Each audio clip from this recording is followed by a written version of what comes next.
वसा जनसेवेचा। श्री गजानन महाराज मंदिर येथे 23 ते 26 मार्च दरम्यान महामहिम राष्ट्रपती द्रौपदी मुर्मू यांच्या प्रस्तावित भेटीच्या पार्श्वभूमीवर दर्शन बंद ठेवले जाणार असल्याच्या चर्चांनी सोशल मीडियावर धुमाकूळ घातला आहे।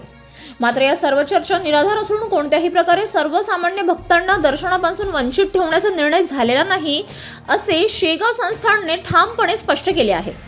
देव कधीही आरक्षित नसतात, श्रींचे दरबार सर्व भक्तांसाठी समान आहेत, असा ठणकावून संदेश संस्थानकडून देण्यात आला। सुरक्षा यंत्रणांच्या प्रोटोकॉलनुसार काही वेळा अल्पकालीन हालचाली किंवा व्यवस्थात्मक बदल आवश्यक ठरू शकतात, मात्र याचा अर्थ दर्शन पूर्णतः बंद असा होत नाही, असेही संस्थानने स्पष्ट केले।